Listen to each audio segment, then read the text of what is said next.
So today's a very exciting day in that Australia finally has a electric vehicle strategy for the nation. And this is something brand new that we've been waiting for a very long time.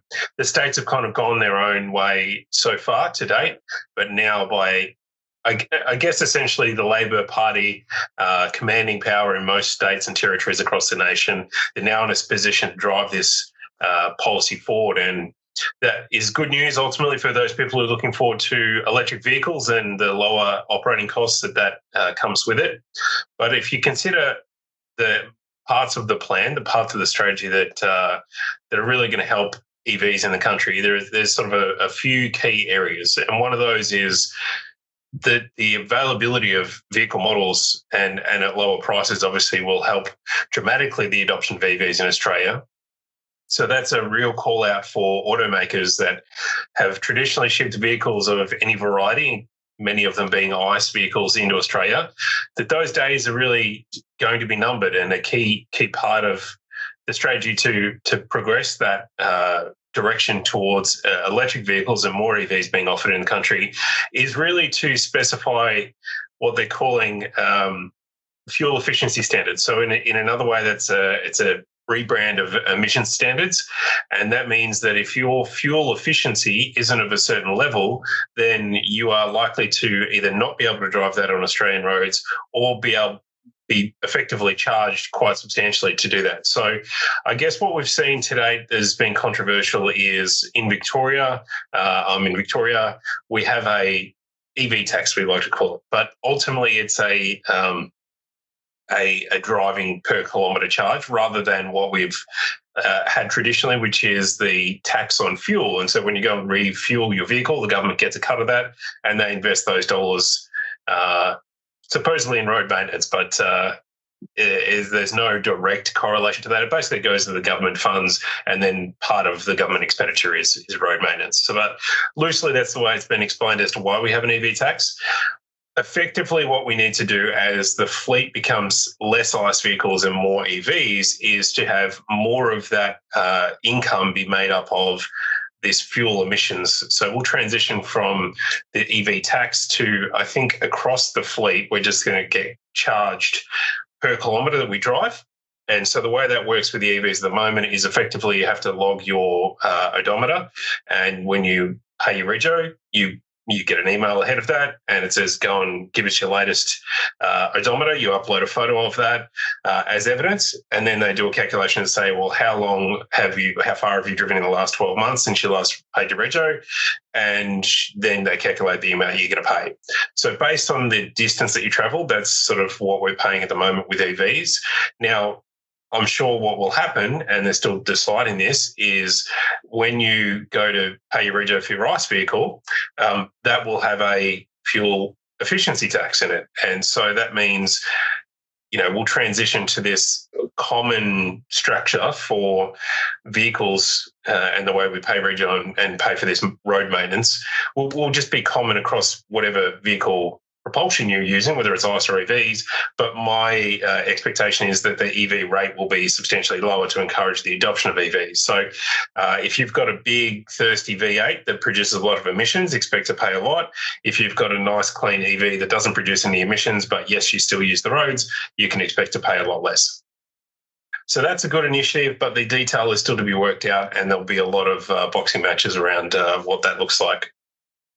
So over and above that, what have we got? So we've got the availability of vehicles is one problem.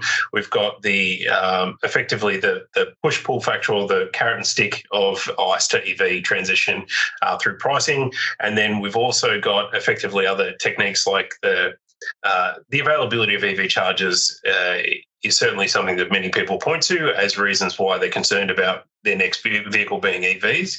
And it's that kind of list that basically the government has tried to go through one by one, each line of those items that people regularly list out, and address each one of them. So EV charging infrastructure is definitely there. So on all the major highways, you should expect charging options, fast charging options, every 100 to 150 Ks along those journeys. So that means if I was to travel from Wodonga to Melbourne, every 100 to 150 Ks, there would be charging options. So that means, really an upgrade from where we're at the moment. That has been over the last couple of years really Euroa in between here in Melbourne as the primary charging location with a 6-bay Tesla supercharger and 4 fast charging options from third parties, so from ChargeFox. So that's quickly going to transition to, and it has been improving over time with locations at Avenel and now in, if you want to stop off at Wangaratta, there's a charging option there, soon to be Glenrowan as well, and then Barnawathra as well. So you can see that they're starting to fill in every 50 to 100 to 150 Ks. You can basically decide when you pull over, much like the charging options, the refueling options that you've got today in a combustion vehicle.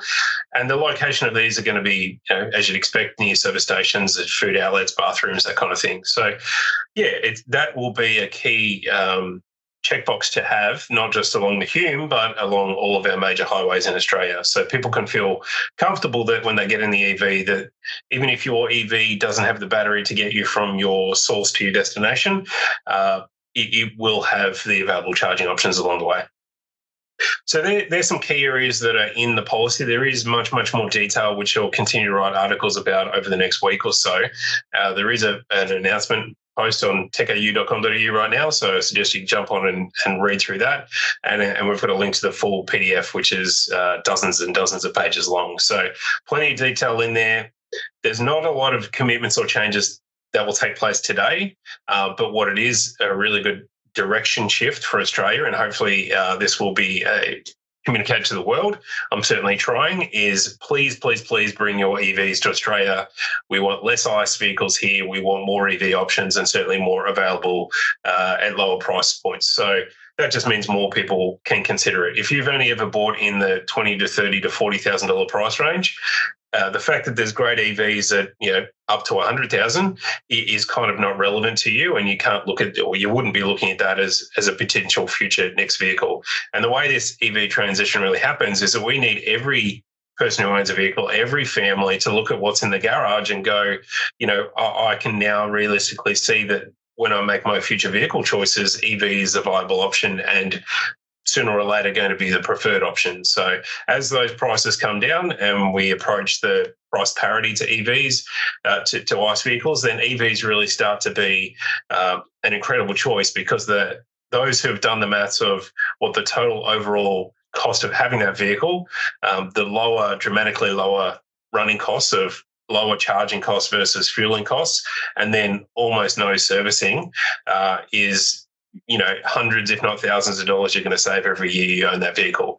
So I think we're in a good place. This is a good direction. And if we're going to meet the government objectives of being at zero emissions by 2050, we really need to see the vehicle fleet progress to zero emissions in a very quick period of time. And I think today's EV strategy is a great direction for the country. So props to the government for doing that. And I look forward to bringing you more news in the future.